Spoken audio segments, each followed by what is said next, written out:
Biodiversity. सो bio का मतलब क्या है? Bio means living beings and diversity means variations. Variations तो इसका मतलब है different types of living beings, different types of living beings. तो मतलब क्या है कि इस प्लैनेट के ऊपर डिफरेंट डिफरेंट तरह की जो स्पीशीज़ हैं वो रहती हैं।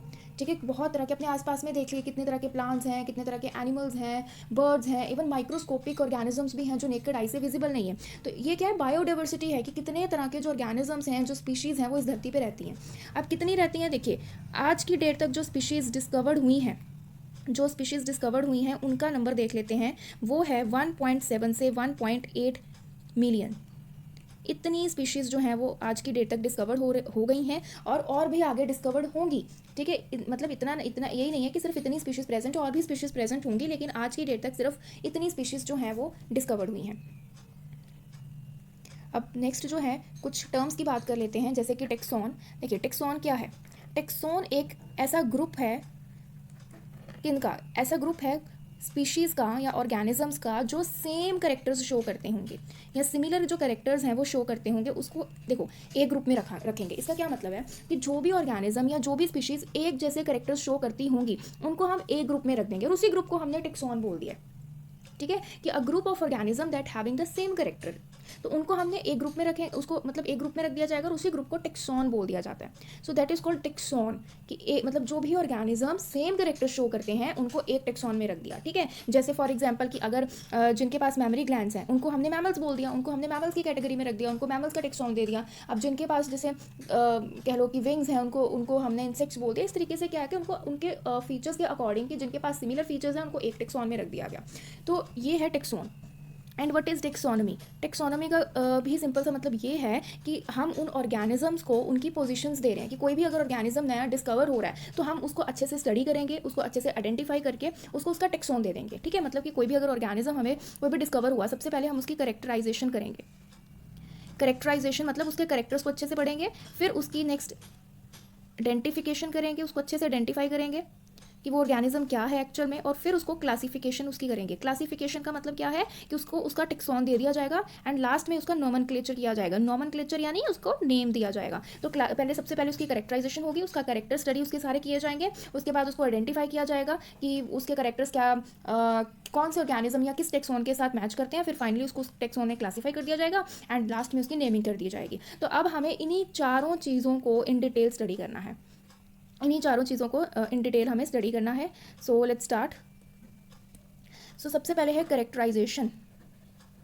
देखो, करेक्टराइजेशन में क्या किया जाता है कि सबसे पहले उस जो भी ऑर्गेनिज्म डिस्कवर हुआ है उसके करेक्टर्स को स्टडी किया जाएगा। सारे करेक्टर्स उसके स्टडी किए जाएंगे, चाहे वो मॉर्फोलॉजिकल करेक्टर्स हैं। मॉर्फोलॉजिकल करेक्टर्स मतलब एक्सटर्नल करेक्टर्स, वो स्पीशी या वो ऑर्गेनिज्म बाहर से देखने में कैसा है उसके वो फीचर्स स्टडी किए जाएंगे। अनेटमिकल करेक्टर्स पढ़े जाएंगे, यानी कि वो अंदर से कैसा दिखता है, वो सारे करेक्टर स्टडी किए जाएंगे। उसके सेल कैसे हैं, उसका डेवलपमेंटल प्रोसेस क्या है, मतलब उसके सारे करेक्टर्स को हम करेक्टराइजेशन में स्टडी करेंगे। एक बार करेक्टराइजेशन हो गई, उसके बाद नेक्स्ट स्टेप होगा आइडेंटिफिकेशन का। इसका क्या मतलब है? देखो, आइडेंटिफाई करना है। आइडेंटिफाई कैसे किया जाएगा? आइडेंटिफाई कैसे किया जाएगा कि जो भी हम करेक्टर स्टडी करके आए हैं उसके बेसिस पे हम आइडेंटिफिकेशन करेंगे। मीन्स व्हाट, कि देखिए जो भी आपने करेक्टर्स उस ऑर्गेनिज्म के स्टडी किया, आपको देखना होगा कि वो करेक्टर्स क्या कोई पिछले जो नॉन ऑर्गेनिजम्स हैं या जो नॉन टेक्सोन्स हैं क्या उनके साथ मैच कर रहे हैं या बिल्कुल ही डिफरेंट है। तो उस बेसिस पे आइडेंटिफाई किया जाएगा कि अच्छा, फॉर एग्जाम्पल कि मुझे ये एक कोई स्पीशी डिस्कवर हुई है। ठीक है, अब मैं इस स्पीशी के करेक्टर्स मैंने स्टडी किए तो मुझे पता चला अच्छा कि इसके पास तो क्लोरोफिल है, अच्छा इसके ये तो फोटोसिंथेसिस कर रहा है। तो क्या होगा कि मैंने देख लिया कि पहले किसी टेक्सोन के साथ इसके करेक्टर्स मैच हो रहे हैं, ये प्लांट्स के साथ मैच कर रहा है, तो मैं प्लांट किंगडम में इसको रख दूंगी। ठीक है, तो इस बेसिस पे हम उसकी आइडेंटिफिकेशन करेंगे कि अच्छा कि उसके करेक्टर्स के बेसिस पे एक बार आइडेंटिफिकेशन हो गई कि अच्छा उसके करेक्टर्स किसी पहले टेक्सोन्स के साथ मैच करते हैं या डिफरेंट है बिल्कुल, तो उसके बेसिस पे आगे क्लासिफिकेशन की जाएगी। क्लासिफिकेशन का मतलब है कि उसको उसका टेक्सोन दे दिया जाएगा, उसको उसका टेक्सोन दे दिया जाएगा, उसको उसके उस पर्टिकुलर ग्रुप में रख दिया जाएगा कि अगर उसके करेक्टर किसी पहले वाले स्पीशीज़ या टेक्सोन्स के साथ मैच करते हैं तो उसको उस प्रीवियस टेक्सोन में रख दो, अदरवाइज उसको अगर उसके डिफरेंट करेक्टर्स हैं तो उसको कोई डिफरेंट टेक्सोन दे दिया जाएगा।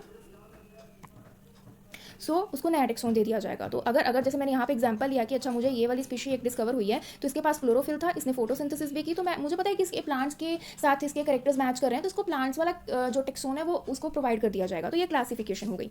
एंड फाइनली इसका नोमेनक्लेचर होता है। नोमेनक्लेचर क्या है? Nomenclature means naming.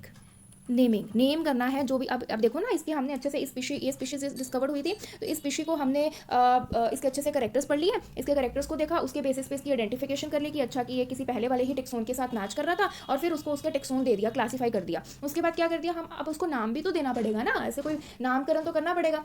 अब क्या होता है ना कि अगर ये एक स्पीशी है, हो सकता है कि इसको एक रीजन में, मतलब एक जगह पे इसको ए नाम से बोलते हूँ, दूसरी जगह पे बी नाम से बोलते हूँ, तीसरी जगह पे सी नाम से बोलते हूँ, तो ये तो दिक्कत वाली बात हो गई ना कि अगर इस रीजन का आदमी इस रीजन में जाके इस स्पीशी को ए बोलेगा, तो इस रीजन का आदमी तो समझ ही नहीं पाएगा कि भाई ये किस स्पीशी की बात हो रही है ना। तो मतलब हमें इस मतलब जो भी डिस्कवर्ड हो रही है नई स्पीशी, उसको इस तरह से नेमिंग करनी होगी कि जहाँ मतलब हर जगह पे उसका वो नाम सेम होना चाहिए, उसका एक स्टैंडर्ड नेम होना चाहिए। Standard name means what? Common नाम देना पड़ेगा एक, कि हर जगह वो नाम जो है वो सेम होगा। ठीक है, हर जगह उसका जो नाम है वो सेम होगा। तो अब किस तरीके से नेमिंग होती है? देखो, अगर नेमिंग करनी है, ठीक है, अगर नोमेनक्लेचर करना है किसी भी ऑर्गेनिज्म का, उसके लिए कुछ रूल्स बनाए गए हैं। अब उन रूल्स को चेक करने के लिए कुछ कोड्स हैं, उन कोड्स में ये रूल्स दिए गए हैं, तो उन कोड्स को स्टडी करना होता है। देखिए, दो कोड्स हैं, एक है ICBN and the second is ICZN। ICBN क्या है? International code for botanical nomenclature, and ICZN stands for International Code of Zoological Nomenclature। ठीक है, अब ये जो ICBN है, ये जितने भी नए प्लांट्स डिस्कवर होंगे ये उनकी नेमिंग के लिए है, कि अगर कोई नया प्लांट डिस्कवर होता है तो ICBN के अकॉर्डिंग उस प्लांट का नाम रखा जाएगा, और अगर कोई एनिमल नया डिस्कवर होता है तो उसका नाम ICZN के अकॉर्डिंग रखा जाएगा। जो भी रूल्स ICZN में दिए गए हैं उसके अकॉर्डिंग उस एनिमल का नाम रख दिया जाएगा, और जो भी रूल्स ICBN में दिए गए हैं उसके अकॉर्डिंग किसी प्लांट का नाम जो भी नया डिस्कवर होगा वो उसका नाम रख दिया जाएगा। ठीक है, अब हम उन रूल्स की बात कर लेते हैं। ठीक है, जो रूल्स दिए गए हैं, देखिए जो नोमेनक्लेचर है, नोमेनक्लेचर का नाम है बाइनोमियल नोमेनक्लेचर। बाई का यहाँ मतलब है two, nomial means name, nomenclature also means naming. तो टू का मतलब यहाँ पे क्या है कि जिस भी ऑर्गेनिज्म को आप नेम कर रहे हो उसका नाम दो हिस्सों में डिवाइड होगा। देखो, इस चीज़ के बारे में आगे बात करेंगे, हम रूल्स की बात करते हैं। ठीक है, सबसे पहला जो रूल है वो ये कि जिस भी ऑर्गेनिज्म की नेमिंग की जा रही है उसको उसका नाम लैटिन लैंग्वेज में रखा जाएगा, है ना। जैसे मैंने बोला था कि अगर एक रीजन के लोग उसको किसी एक नाम से जानते हैं, किसी दूसरी जगह के लोग उसको दूसरे नाम से जानते हैं, तो ये उनकी भाषा, उनकी लोकल लैंग्वेजेस में उनके नाम उन्होंने रखे हैं। लेकिन जो लैटिन लैंग्वेज में रखा जाएगा वो स्टैंडर्ड नाम होगा और उसको लैटिन में ही रखना पड़ेगा। Second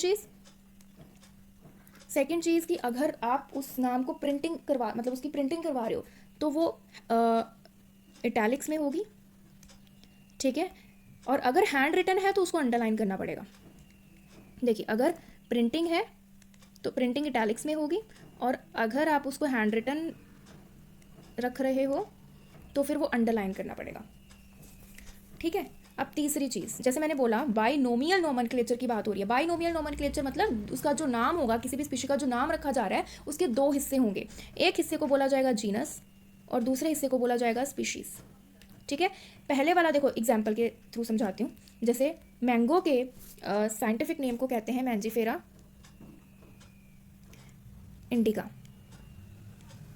Mangifera indica. अब ये जो फर्स्ट नाम है ये मैंजीफेरा, ये जीनस है, और ये जो सेकंड नेम है दिस इज स्पीशीज़, ये स्पीशीज़ है। और एक रूल हमने सेकंड नंबर पे बात की थी कि जब लिखते हैं तो अंडरलाइन करना होगा। देखो, आप जो ये जीनस है इसको अलग से अंडरलाइन करोगे और जो ये स्पीशीज़ है इसको अलग से अंडरलाइन किया जाएगा। अगर इसको एक साथ अंडरलाइन कर दिया जाए तो वो गलत है। और फोर्थ चीज़, देखिए फोर्थ चीज़ ये है कि जीनस का जो फर्स्ट लेटर होगा that should be capital and जो स्पीशीज़ का फर्स्ट लेटर होगा वो स्मॉल होगा। ये रूल्स ध्यान रखने कि जब हम लिख रहे हैं अगर किसी भी स्पीशीज़ के साइंटिफिक नेम को लिखा जा रहा है तो first of all it should be in Latin. Second thing कि उसके दो हिस्सों में लिखा जाएगा, पहला जो नाम होगा वो जीनस होगा, दूसरा स्पीशीज़ होगा, और दोनों को सेपरेटली अंडरलाइन किया जाएगा। जीनस के फर्स्ट जो लेटर होगा वो कैपिटल होगा, स्पीशी का जो फर्स्ट लेटर होगा वो स्मॉल होगा। अब ये इस एग्जाम्पल के थ्रू मैंने बता दिया, ये जीनस है, ये स्पीशीज़ है। इस मैंजीफेरा को अलग से अंडरलाइन किया गया, इंडिका को अलग से अंडरलाइन किया गया। मैंजीफेरा का नाम कैपिटल है because it is genus, and indica के आई को छोटा रखा गया क्योंकि ये स्पीशी है। तो आई होप इतना समझ में आया होगा। तो ये कुछ रूल्स है, जब हम किसी भी नई स्पीशी को नेमिंग करेंगे तो इसी ही अकॉर्डिंग करेंगे। अब क्या है कि कुछ और चीज़ों की बात कर लेते हैं। जो देखिए, father of zoology, father of zoology किन्हें कहा गया है? एरिस्टोटल को। Aristotle is known as father of zoology. Next, father of botany, father of botany कहा गया है थियोफ्रेस्टस को। And the last is father of taxonomy. Taxonomy क्या होता है अभी बताया आपको, ये दिया था कैरोलस लीनियस ने। देखिए, ज़ूलॉजी का मतलब होता है एनिमल्स, ज़ूलॉजी का मतलब होता है एनिमल्स, बॉटनी का मतलब होता है प्लांट्स, टेक्सोनॉमी का मतलब अभी समझाया कि किसी भी ऑर्गेनिज्म को स्टडी करके उसको उसका टेक्सोन देना, ठीक है, मतलब branch of science that deals with the principle and procedures of characterisation, identification, जो भी अभी हमने किया, classification and nomenclature, that is called taxonomy. I hope ये लेक्चर आपको समझ में आया होगा। Thank you.